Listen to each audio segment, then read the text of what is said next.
화학 설명이 시작해 보겠습니다. 자, 저예요. 몇 년 전 모습입니다. 그래서 이제는 나이 들어가니까 예쁘게 나온 거 있으면 막 돌려먹기로 막 써먹습니다. 그런데 준에서 제가 조금 알아보면서 이 사진을 자신있게 쓴 이유는 이렇게 돌아갈 수 있다는 믿음이 생겼기 때문입니다. 네, 그래서 이렇게 갈 겁니다.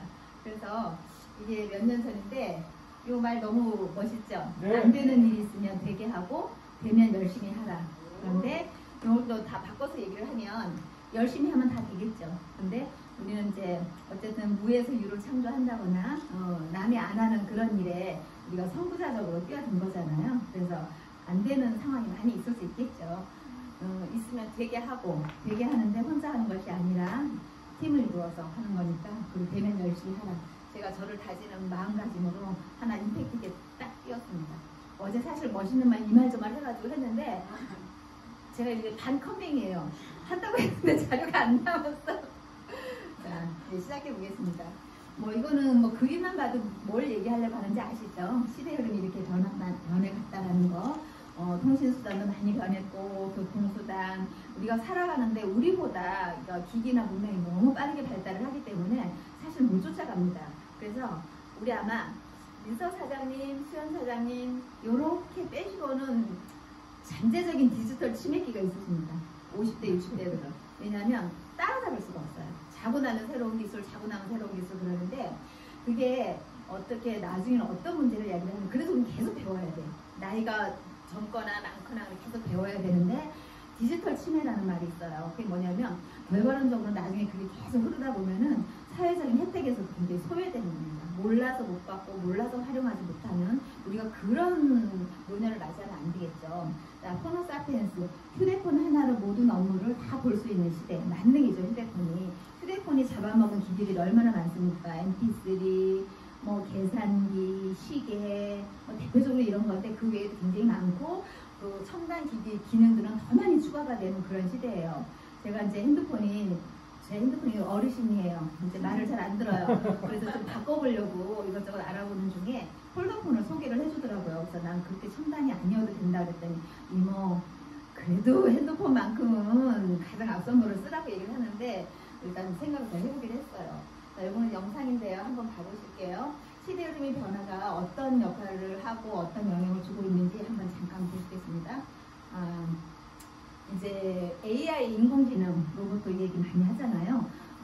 가장 인공지능이 역할을 담당할 부분이 정확도를 요구하는 거, 정밀해야 되는 거, 닥터 AI 뇌종양 진단도 전문의를 뛰어넘었다. 이제 오진을 많이 줄일 수 있는 거. 그 다음에 의사들이 얼마나 굉장히 격한 업무를 보고 있잖아요. 한 생명을 다루는 일인데 그 사람들이 굉장히 안정화된 작업 환경에서 일을 해야 함에도 불구하고 실제 여건은 그렇지 않은 경우가 많아요. 그래서 실수도 많고 오진도 있고 의료사고도 많이 생기고 하는데 AI가 이제 뇌종양 진단 굉장히 그런 뭐랄까 정확도가 요구되는 그런 것에 진단을 하는데 전문의를 뛰어넘을 정도로 성과를 내고 있다 그런 거예요. 유방암이나 폐암에 의해서 빠른 성장을 하고 있고 정확도가 거의 94.6%, 전문의는 93.9% 거의 차이가 없기는 한데 이런 데는 숫자 1, 2가 굉장히 큰 결과를 초래를 하거든요. 그래서 사실 이게 점점 발달을 하면 의사가 사라질 직업군에 빠르게 진입을 할 수도 있습니다. 인공지능과 의사의 뇌종양 진단 비교를 일단 시간에서 굉장히 차이가 많이 나죠. 의사가 이제 이걸 진단하는 데는 거의 2, 30분 걸린다고 하면 인공지능은 2분 30초 정도. 그러면 같은 시간대를 놓고 봤을 때 진단하는 성과가 비교도 할 수 없을 만큼 탁월하겠죠. 그 다음에 글로벌 헬스케어 인공지능 시장 규모는 이렇게 비약적으로 13억에서 100억 달러 정도로 이제 증가를 할 거라는 그런 얘기예요. 그리고 인공지능은 특히 우리나라가 그 반도체도 세계 1위지만 인공지능 로봇 분야에서도 타의 추종을 불허합니다. 작년인가 제가 몇 년 됐어요. 뉴욕에서 로봇 경진대회가 열렸어요. 우리나라 1등했습니다. 카이스트 팀이. 그게 뭐냐면 재난에 대비한 우리가 사람이 직접 투입할 수 없는 그런 곳에 재난용 로봇을 투입을 했는데 우리나라 1등했어요. 카이스트 팀이. 그게 세계적으로 이슈가 된 적이 있었고요. 그리고 가장 최근으로는 미국에서 코로나이기는 하지만 그 스타트업 기업들이 그런 엑스포 같은 걸 했었어요. 그런데 우리나라 기업들이 굉장히 주목을 많이 받았고 그쪽에서 굉장히 성과를 많이 냈다고 해요. 코로나 시국인데도. 그래서 우리나라가 이런 데에는 굉장히 진짜 독보적입니다. 우리나라 조선 배 만드는 거 세계 최고죠. 반도체 세계 최고죠. 우리만 우리 실정을 잘 모르지 사실은 세계에서 우리를 굉장히 많이 주목을 하고 있어요. 인공지능도 마찬가지입니다. 그래서 이런 시대에 우리가 살고 있고 창원시 지방자치단체에서도 저런 거를 기반으로 해서 발달 장애 아동을 이렇게 케어하는 시스템을 하고 있고 지금 그 메타버스 또는 저기 가상현실 이런 걸 또 의료계에 접목을 해가지고 그런 사람들이 진짜 제대로 된 진단을 받고 제대로 된 처방을 받을 수 있는 방법을 함께 모색을 하고 있거든요. 제가 이제 뭐 결혼 전에 특수학교에 있었기 때문이기도 하지만 그런 사람들이 이렇게 사회는 말 수 없이 발달을 하고 좋아지고 있는데 그런 사람들에 대한 혜택은 상대적으로 그렇게 발달을 하지 못하고 있어요. 그런 것에 대해서 우리가 관심을 가져야 할 뿐만 아니라 그런 것들을 먼저 알고 정보를 취득한 사람들은 베풀어야 되는 그 의무도 있는 거예요. 그래서 우리가 그런 것도 좀 생각을 해보면 이런 것도 굉장히 바람직한 방향이죠. AI가 담당하는 역할이 굉장히 많다라는 거. 자, 이거는 우리가 앞으로 우리가 직업을 선택할 때라든지 또는 이제 자녀를 양육하든지 뭐 우리는 이제 손자 손녀를 또 이제 바라보고 하는 건데 사라질 직업의 순위들이에요. 사라질 직업들 다 전문적인 직업들이죠. 회계사, 뭐 텔레마케터, 소매 판매업자, 전문 작가가 사라지면 안 돼. 나 아직 전문 작가 되기도 전에 저게 사라지면 안 되지 않습니까? 어제 엊그저께 가니까 원고 청탁서가 왔어요. 그래서 2월 20일까지 뭐 원고 내라. 그래서 달력에 표시를 해놨어요. 그랬더니 우리 남편이 아마 그 전날 날밤 샐 거 이렇게 얘기를 하더라고요. 저런 것들이 지금 다 전문적인 커리어를 쌓아서 저 자리에 올랐을 텐데 사라질 직업군에 지금 이름이 올라가 있어요. 그다음에 구글이 최근 인수한 로봇 관련 기업들이 또 이렇게 많이 있다라는 거. 자, 인간형 로봇, 로봇팔, 로봇, 바퀴, 카메라, 동물형 로봇, 가전제품, 자동화, 인공지능. 요거는 이미 우리 실생활에도 많이 침투가 되어 있어요. 그래서 옛날에 지금도 젊은 사람들이 결혼을 안 하려고 하는 사람들이 많아요. 했어도 아이를 안 가지려고 해요. 왜냐면 사람인데 사람으로부터 정을 받고 해야 되는데 힘든 거야. 짜증내고 힘들고. 근데 기계는 불평불만이 없습니다. 딱 정상적으로 작동만 해주면 파업도 안 하죠. 뭐 월급을 올려달라고도 안 하죠. 뭐 굉장히 안정화된 그런 건데 이렇게 구글이 이렇게 로봇 업체들이 인수를 해가지고 비약적으로 성장을 하고 있다라는 얘기죠. 자, 이렇게 시대 흐름이 막 가파르게 이제 변해가고 있는데 여기에 복병이 코로나가 이제 생긴 거잖아요. 근데 이거는 코로나가 생긴 것은 아주 작은 예고편에 불과할지도 몰라요. 앞으로 펼쳐질 것에 대비하면. 그런데 시대 흐름의 변화 코로나 팬데믹, WHO, 오미크론 지금 우세종으로 등극을 했죠. 우리나라도 10,000명이 넘었고. 근데 실제로 두려운 것은 뭐냐면 우리가 둔감해지는 거예요. 그런 거죠. 처음에 우리 코로나 처음 했을 때 뭐 10명, 20명 나와도 얼마나 놀랬습니까? 그래가지고 진짜 거리두기 자동으로 막 저걸 하고 있는데 지금은 몇천 명이 돼도 사실 그렇게 놀라지 않잖아요. 물론 그간의 생활 경험이 쌓여서 이 정도 돼도 이 정도 본인들이 생각하는 이제 안전한 생활 수칙, 안전한 생활지대 이런 걸 알기 때문이기도 하지만 그 이면에 그것에 대한 둔감해졌다라는 거 그런 것을 굉장히 좀 생각을 해봐야 될 문제예요. 자, 오미크론 순환이가 너무 빨라서 세계 보건 시스템을 압도하고 있다. 의료 체계가 다 감당을 못한다는 거죠. 그래서 영국이나 프랑스 같은 경우는 같이 가야 된다. 근데 같이 갈 수가 있나요? 솔직히 말해서 극복을 해야죠. 그런데 이제 감당이 안 되니까. 자, 오미크론이 덜 심각하다지만 여전히 사망을 초래하고 오미크론이 코로나19의 마지막 변이일 가능성이 매우 낮다. 새로운 변이가 또 등장할 가능성이 높다라는 거죠. 이거는 누구나 예측이 가능한 얘기인데 그래서 어쨌든 그러면서 상대적으로 이제 중요하게 생각되는 게 건강이에요. 건강. 자, WHO에서 보면은 자 이게 코로나 상황이죠. 다 마스크 쓰고.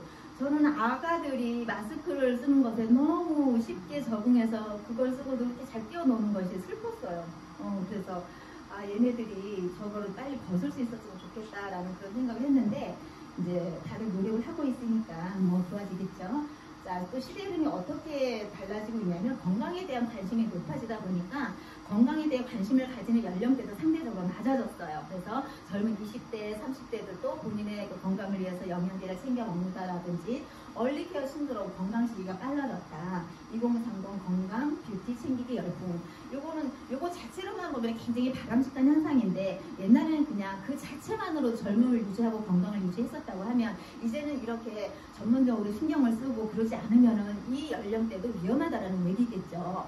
그래서 얼리케어 신드롬, 이것이 이제 소비군의 한 그 세대를 형성한다고 그럴까요? 그런 영향이 있는 거예요. 그러면 뭐예요? 발빠른 사람들은 이 연령대로 공략을 하면 되겠죠.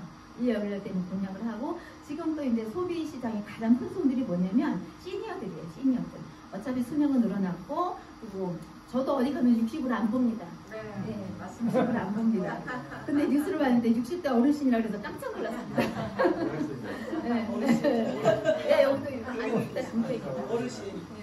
그런데 그 시니어 시장이에요. 왜냐면 60대, 60대, 70대 이런 분들이 보고 듣고 체험한 게 많기 때문에 본인 나이를 실제로 그렇게 인식을 안 합니다. 그리고 그것도 장수 시대에 맞는 얘기죠.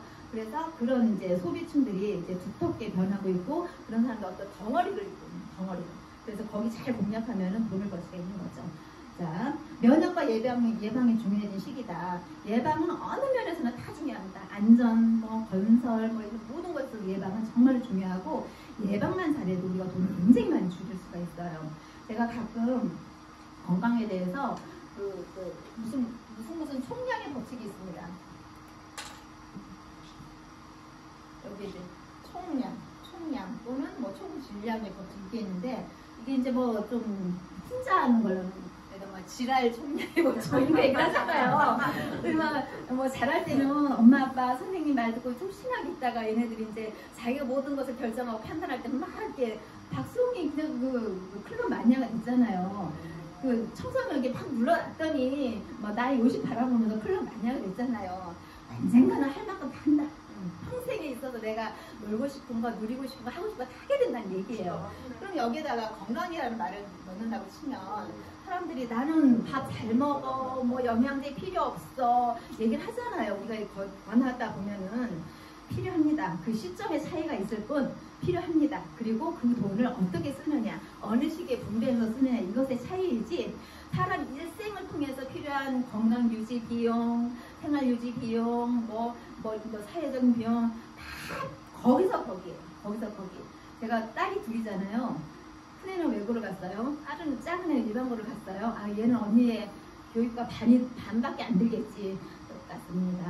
제가 느닷없이 예체능을 한다 그래가지고 더 들었으면 더 들었지 아니더라고. 그래서 자식은 똑같구나, 교육비는 똑같구나 그랬어요. 그래서 건강 총 질량의 법칙에 육아하면 요게, 그래서 그 적절한 시기에, 그 시기에 필요한 영양제, 강조되는 영양제 뭐 이런 거 있잖아요. 그걸 먹어줘야 된다는 거죠. 버텨봤자 나중에 한꺼번에 몰아서 먹게 되고 효과도 없습니다. 그래서 저는 그런 얘기를 하고 싶었던 거고요. 자, 이렇게 건강에 대해서 관심을 많이 가지시게 됐다는 거, 그리고 만성질환에 대한 젊은 층의 적극적인 대처는 병원 진료 증가에서 엿볼 수 있다. 이것도 굉장히 바람직한 현상이에요. 미리 발견을 해서 좀 작은 증상이 있을 때 이제 처방을 하면 치료 시간, 비용 이런 거 다 절약할 수 있다는 거죠. 이런 통계는 해마다 나오고 있어요. 건강검사평가원, 병원에 내원한 환자들이라든지 질환의 종류라든지 이런 거에 대해서 이렇게 하고 있는데, 이런 거는 이제 사회가 변하는 데 있어서 누구나 관심을 가져야만 하는 일이라고 생각을 해요. 그리고 우리가 하는 이거 주는 이 사업에 대해서도 사람들이 반드시 해야만 되는 필수적인 요소로 여기는 날이 빨리 오면 우리는 그 이제 사업도 성공을 하고 사람들이 다 건강해지지 않겠습니까? 그리고 피부 노화, 탈모 이런 거에도 사람들이 관심을 많이 가지고 있다라는 거, 뭐 대선 후보가 탈모에 대해서도 공약을 할 정도로 탈모에 대한 고민도 많이 하고 있는데, 어쨌든 전반적으로 부위를 가리지 않고 건강에 대해서는 관심들이 굉장히 많다. 그리고 특히 또 우리가 관심을 가져야 될 부분은, 우리나라는 이미 이제 고령화를 넘어서 초고령화 시대로 넘어가고 있어서 인구 구조상 굉장히 불안정한 그런 구조를 이루고 있어요. 인구도 이렇게 피라미드형이 되어야 되잖아요. 유소년들이 많고, 근데 나이가 갈수록 저거 해야 되는데 생산성이 있는 젊은 연령층은 점점 줄어들고 있고, 부양을 받아야 될 그 고연령층이 많아지고 있는 거예요. 그러면 좋죠. 우리가 개인적으로 보면 오래 사셔야 하지만 그 밑에 기반이 받쳐주지 않고 거기만 증가한다는 것은 굉장히 불안정하고, 또 불안정하다는 것은 뭐냐면 사회적인 비용이 증가할 수밖에 없어요. 어떻게든 책임을 져야 되잖아요. 개인적으로 하든 사회 시스템이 하든 국가가 하든. 그럼 사회적인 비용이 늘어나면은 세금이 늘어나겠죠. 그러면 뭐예요? 내가 열심히 일을 해도 그것에 대한 소득은 상대적으로 줄어들고 나가는 세금이 많아지게 되는 거죠. 자, 우리나라 한번 봅시다. 인구 자연 증가, 이렇게 출생, 사망, 거의 동률, 이렇게 뭐 태어나고 죽고 이게 거의 동률로 해야 되는데 태어나는 숫자는 너무 적고 그 생존 기간이 너무 길어지는 거죠. 그래서 이제 생기는 게 이제 노인성 질환이라든지, 제가 어렸을 때만 해도 치매 걸리신 어르신들 많지 않았어요. 그 생기기 전에 돌아가셨기 때문에. 근데 지금은 뭐 치매는 어르신들이 다 대비를 하죠. 그런 거 없었으면 좋겠어 이렇게 하는데, 자 이거 한번 볼게요. 인구 델레크로스. 자, 인구는 우리나라 보면은 주요 노년 부양비 비교 우리나라 굉장히 높죠. 빨간 분들 올라왔죠. 102.4, 53.4, 이스라엘 이렇게 그래프가 이렇게 낮아졌는데, 이게 2067년, 그리고 우리나라가 2050년 이 정도 되면은 지금 초등학교, 중학교 아이들 교실 가보면 우리 뭐 60대 이때는 한 교실에 막 70명까지 있었어요. 제가 성이 최씨잖아요. 저 출석번호 64번이었습니다. 가나다 해가지고 64번. 우리가 70명이었거든요. 그런 반이 9반까지 있었어요. 저 고등학교 때. 1반부터 9반까지. 근데 제가 경희하고 위클래스 있을 때 보면 한 반에 19명, 18명 그래요. 교실이 뭐 한쪽에서 진짜 풍물놀이를 해도 될 정도로 널널합니다. 우리 때 진짜 맨 뒤에 벽까지 책상 의자가 막 있었어요. 심지어 그것도 모자라서 초등학교 때는 이부제 수업 됐어요. 오후반, 오전반 이런 걸 했었거든요. 네, 근데 지금은 교실이 중학교 교실 가면요 20명이 안 돼요. 채 안 돼요. 그러니까 거기에서, 그래서 제가 그때 봤을 때 뭐가 문제였냐면 그 20명도 안 되는 애들이 어울리지 못하더라고요. 그 안에서도 왕따가 있고 막 이게 있더라는 거지. 일진이 있고. 좀 얘기가 연기를 했는데요. 일진이라고요? 칠공조파였습니까? 자, 이렇게 노인 부양 문제는 굉장히 심각한 문제예요. 우리나라뿐만이 아니라. 자, 이걸 보면 현대사의 평균 수명 유임을 한번 볼게요. 0세에서 100세. 지금 100세 어르신들 흔합니다. 옛날에 100세 넘으면 정말 다시 보고 몇 개야 봤는데 지금은 흔해요. 흔하거든요. 평균 수명을 100세까지로 놓고 봤을 때 우리가 돈을 벌기 위해서 일할 수 있는 기간은 거의 한 40년 정도를 본다고 봐요.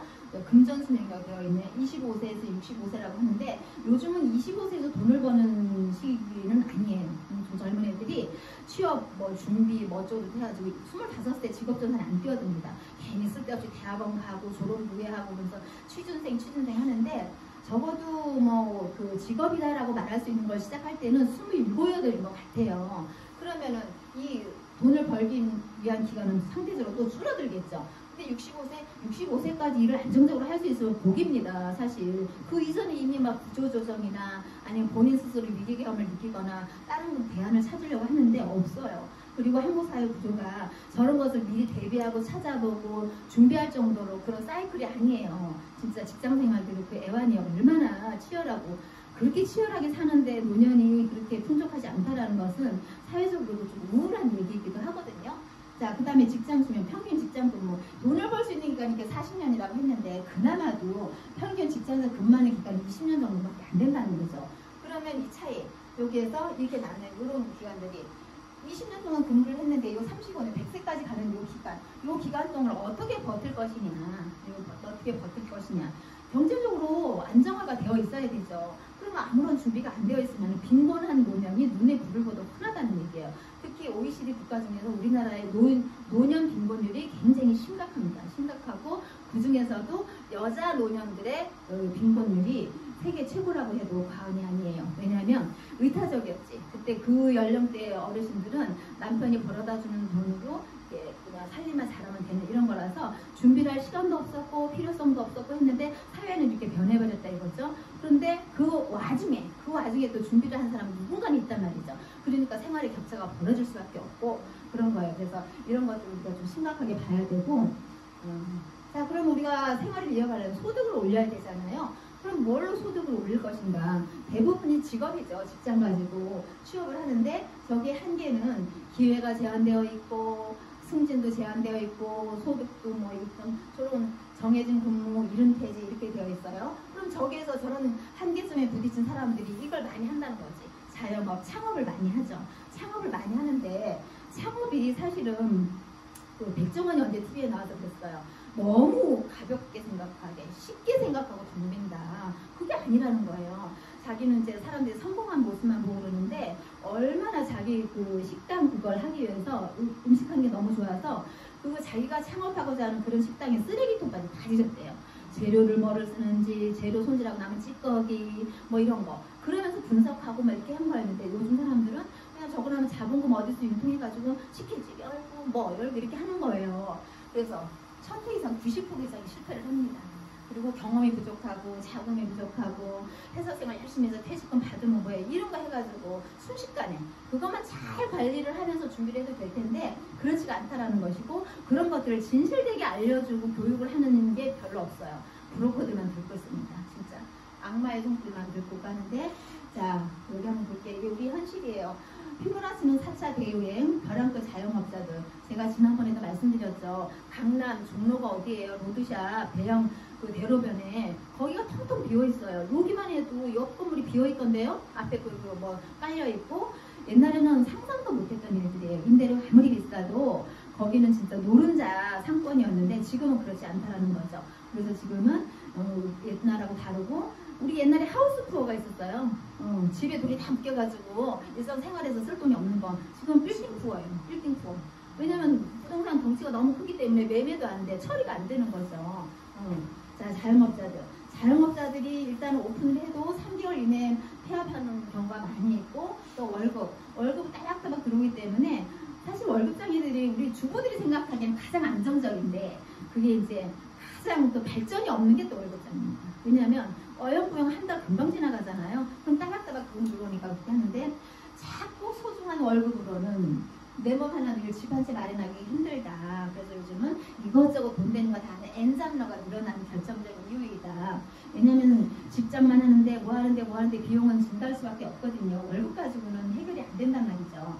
그래서 직장인이 월급 500만 원 받는다고 치면 집 하나 장만하는데 15년 걸린대요. 근데 500만 원을 안정적으로 받는 직업군이 얼마나 될까요? 이것 떼고 저것 떼고 하면 500만 원 받으면 정말 알뜰살뜰히 하면 또 뭐 어떻게 할 수가 있겠는데 500만 원 받는 직업은 많지 않습니다. 전문 직종이 아닌 다음에는. 자, 그래서 엔잡러들이 막 늘어나고 있다라는 거. 그래서 지금 요즘은 이제 플랫폼 시대인데 그런 정해진 틀, 그 안에서의 소득은 기대할 것이 없기 때문에 여러 가지 시도를 많이 하게 되죠. 근데 지금 플랫폼 시대라고 하는데 여기 다 들어보셨죠? 넷플릭스, 네이버, 유튜브, 구글, 뭐 마이크로소프트, 우버, 뭐 이런 것들. 자, 플랫폼 생산자와 소비자를 이제 직접적으로 공유하고 연결하고 접속을 해서 소비, 소득, 뭐 이런 것들이 선순환 구조를 만들어가자 이런 것인데 지금 여기 카카오톡 같은 경우는 굉장히 막 공룡으로 성장을 했죠. 공룡으로 성장을 했는데 저는 좀 아쉬운 게 그렇게 잘 성장을 했으면 공익적인 일을 했으면 참 좋겠어요. 근데 그렇지 않아요. 대부분. 그래서 저는 제가 아직 주네스에서는 병아리입니다. 삐약삐약 병아리인데 저는 항상 그런 생각을 했었어요. 우리나라는 왜 노블리스 오블리주를 실천하는 사람들이 많지 않은가. 그 유럽이나 이런 데서는 돈을 버는 수단이라는 방법들은 본인이 정당하다면 굉장히 그런 수익을 창출하는 데서 자부심이 굉장히 커요. 그리고 그런 사람들은 그런 것들을 정말 모범이 되게 많이 씁니다. 미국에서 계좌 보셨으면 아시겠지만 그리고 그런 것들을 본인의 어떤 사명감으로 생각을 해요. 내가 이렇게 그런 수익을 창출했을 때에는 혼자만의 노력, 혼자만의 운으로 절대로 되지 않거든요. 제가 항상 얘기하는 게 제가 집에서부터 출발해서 오늘 이 자리에 서기까지에는 제가 알거나 모르거나 이런 많은 사람들의 기여, 공헌, 희생, 역할이 있었다는 얘기죠.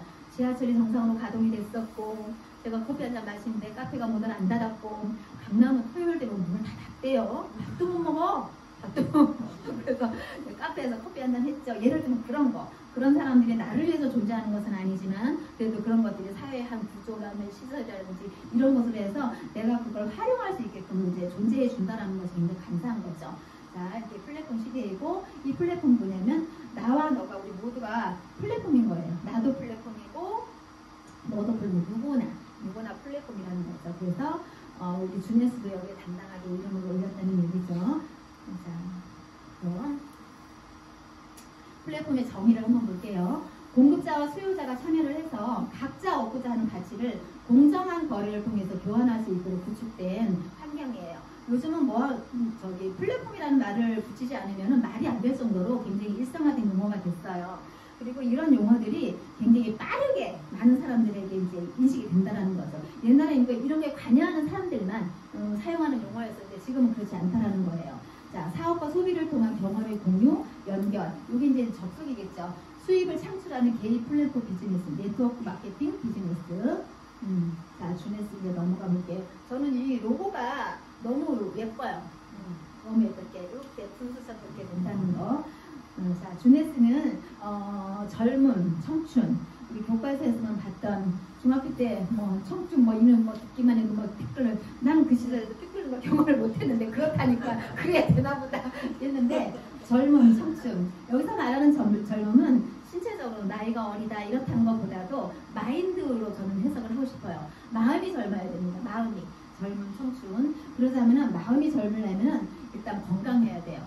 마음의 건강, 육체적인 건강, 신체적인 건강, 영혼도 건강해야 되고. 자, 주네스 창립자, 가족 기업이에요. 최고 경영 책임자, 운영 책임자, 비전 책임자. 저는 처음에 이걸 봤을 때 굉장히 전문하고 이렇게 분야가 딱딱 업무 분담이 제대로 되어 있구나.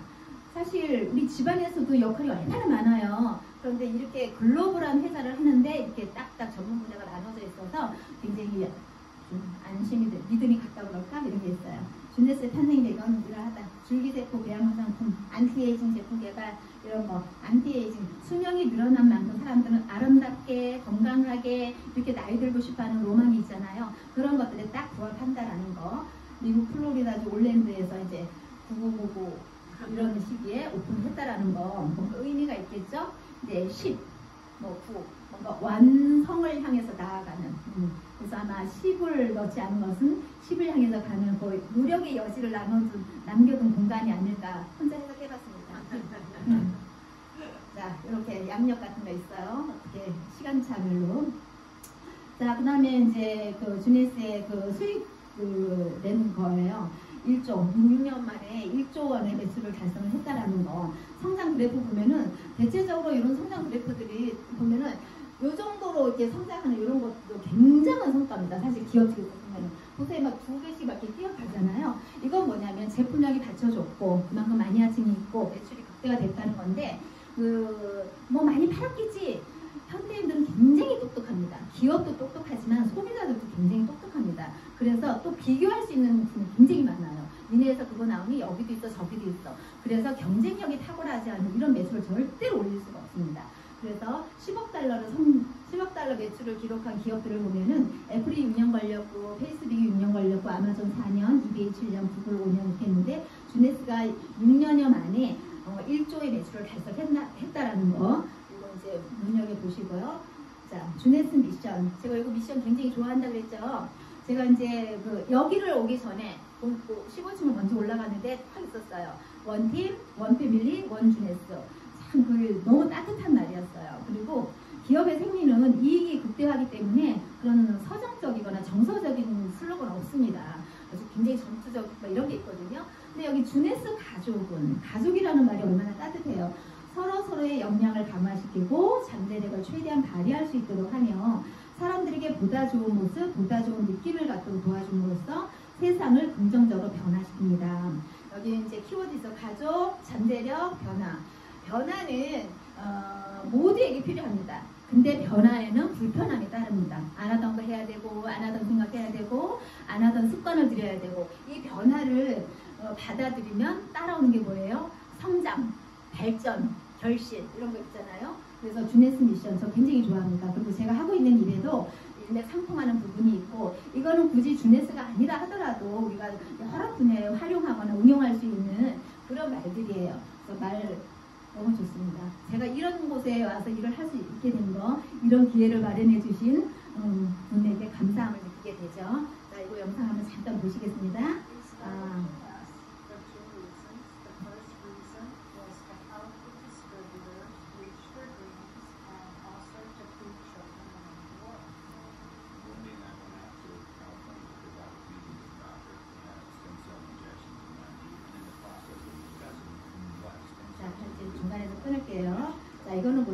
주네스가 어떻게 시작이 됐는지 그리고 어떤 공익적인 역할을 하고 있는 이거에 대해서 이제 간략하게 소개해주는 영상인데요. 자, 여기 딱 보듯이 이렇게 표시된 데가 이제 지사가 있는 이런 곳인데 딱 봐도 세계적이라는 거 느껴지죠. 자, 153개국에 오픈해서 76개 지사가 있는데 지금 뭐 80몇 개라고 하시더라고요. 이제 새로 업그레이드된 통계 이용하면 되겠고요. 제가 그 옛날에 아이들 가르칠 때도 제가 그 세계지도 펼쳐져 있는 세계지도를 선물로 많이 줬었어요. 그 왜 줬냐면은 아이들 키우다 보면 엄마들이 아랫집 윗집하고 막 경쟁해요. 윗집보다 점수가 얼마니 들어 하는데 제가 이 시를 딱 줍니다. 우리나라 한번 보시라. 얼마나 애처롭냐. 세계 틈바구니에서 여기서 윗집에 이기고 옆집에 이겨와가지고 그게 무슨 의미가 있냐. 얘는 글로벌 시티즌이다. 세계의 시민이다. 그럼 얘가 우리나라에서 꼬딱꼬딱 하는 거 말고 다른 거를 심어주시라. 제가 그렇게 얘기를 하거든요. 근데 제가 아이들 이제 막 논술과 하면은 선생님 왜 우리 애가 글짓기 상을 못하고 해요. 저한테 보낸 지 한 달 만에 어머니가 얘를 키운 지 10년 됐습니다. 저한테 온 지 한 달 됐습니다. 제가 한 달 만에 어떻게 얘를 개조시킵니까? 그저 상타게 하는 선생님 아닙니다. 이렇게 얘기했어요. 학부모들이 얼마나 편리하고 이기적인 사고방식을 가지고 있는 그렇게 얘기를 합니다. 그래서 어머니 10년 키웠습니다. 10년 키워도 못 받으신 상을 한 달 만에 어떻게 받게 합니까? 그랬어요. 그래서 우리나라 이게 애처롭잖아요. 여기에서 우리나라는 저는 사실 대단한 애국자는 아니지만 우리나라 국민의 대단함을 제가 스스로 굉장히 자긍심을 가질 때가 있는데 이 틈바구니에서 우리나라가 성과를 이루는가 한번 생각을 해보세요. 주네스도 마찬가지라고 생각을 해요. 그래서 그리고 제가 이런 거에 소위 말해서 얼리답터 같은 그런 기질이 아니에요. 그냥 근데 저한테까지 평범한 저한테 이런 관심 하나도 없어요. 하나도 없어서 저한테까지 이런 게 왔고 내가 이런 걸 공부를 하고자 하고 이랬을 때에는 이미 대중화된 거죠. 이런 건 필수다 거의. 뭘 하든지 간에. 그래서 이제 세계 글로벌해서 동시에 이제 진행이 되고 있다는 거. 지금도 어딘가에서 누군가 열심히 일을 하고 있겠죠. 번하고 사용하고 그러고 있겠죠. 자, 대륙별로 이렇게 아시아, 태평양, 아메리카, 뭐 유럽 이런 곳에서 지금도 주네스는 열심히 시계가 째깍째깍 잘 돌아가고 있습니다.